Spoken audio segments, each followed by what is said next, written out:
His career has spanned nearly 5 decades, with one groundbreaking achievement after another.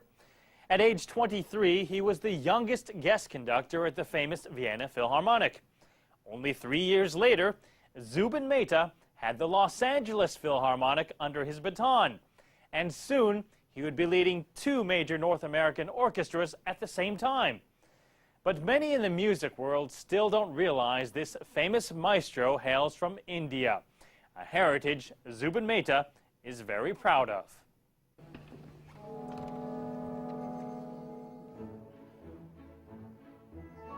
His visual impact is a very important part of his art. It's something that comes out of him and is brought out by the music. Zubin is one of the only conductors in the world who conducts without a score. I mean, all conductors have great memories, but Zubin's got one of the best. Passion, charisma, and a whole lot of talent. Zubin Mehta is one of the world's foremost conductors. He's performed in more than 1,600 concerts on 5 different continents. The finest orchestras in the world just keep calling him back. His musical impulse is a very genuine one, and he's able to communicate very strongly what he feels, and he has got that rare quality which not all performers have, though many try it. Right from the very beginning, Zubin was surrounded by music. His father, Main Mehta, founded the Bombay Symphony.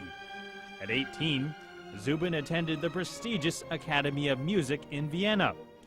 Just 7 years later, he was conducting both the Vienna and Berlin Philharmonics. It would be impossible to list all of his achievements since then, but among his highlights, director of the New York Philharmonic, director of the Bavarian State Opera in Munich, and conductor of the legendary 3 tenors concerts in Los Angeles and Rome. But through all the accolades and ovations, Zubin not only takes pride in what he does, but also in who he is. I wish more people in the world would just know that I'm Indian. This is my problem. I sit in a train in Italy or on a plane in South America. I always know the Indian on the plane, but he doesn't know me as an Indian. I don't care that he doesn't know my name. That doesn't bother me at all. He doesn't even know I'm Indian. This bothers me. Zubin Mehta was born in Bombay, also known as Mumbai. He is a Parsi, a small ethnic minority group originally from Persia. More than 1,200 years ago, Parsis sought refuge in India after facing religious persecution in their homeland. He's a very proud Parsi, and I think he's made not only the Parsis of India, but I think all of us Indians, he's made us all very proud. The way he travels, I mean, that guy can go through 3 countries in one day, but he has still retained his Indian passport, and he says he'll never give it up. Zubin has never shied away from politics. During the Vietnam War, he organized concerts for peace on California campuses. Zubin once refused to perform in South Africa under apartheid, as the country failed to accept his demands that the audience be composed of mixed races. Likewise, he refused to perform in Malaysia when organizers insisted he drop a piece by Leonard Bernstein. Zubin says they had a problem with so-called Jewish influences in the music. Zubin does have strong ties with Israel, having performed there for 40 years. He's been declared a music director for life by the Israel Philharmonic Orchestra.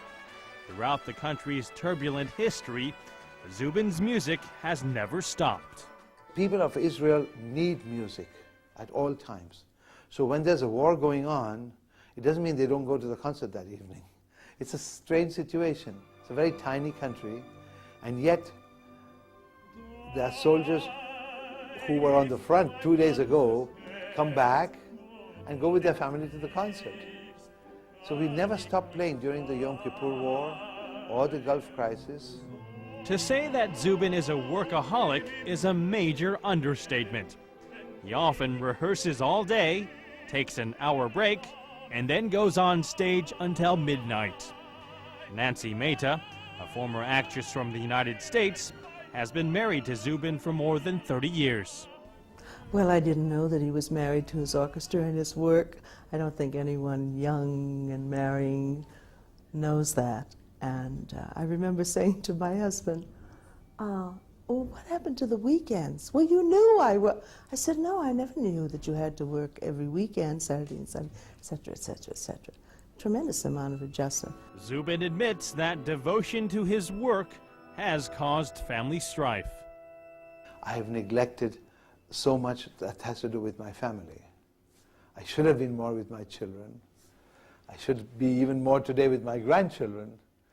But they're gypsies. At 65 years old, Zubin still has dreams.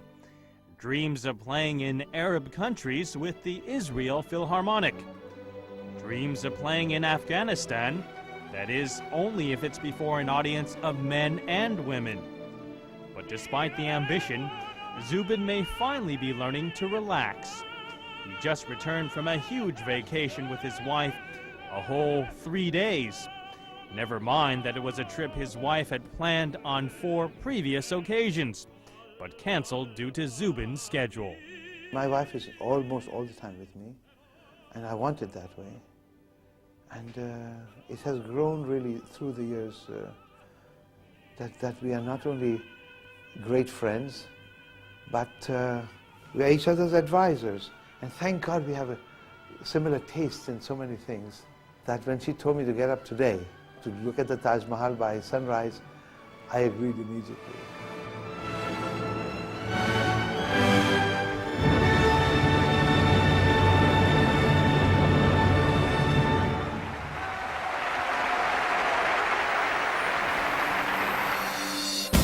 The music making of Zubin Mehta.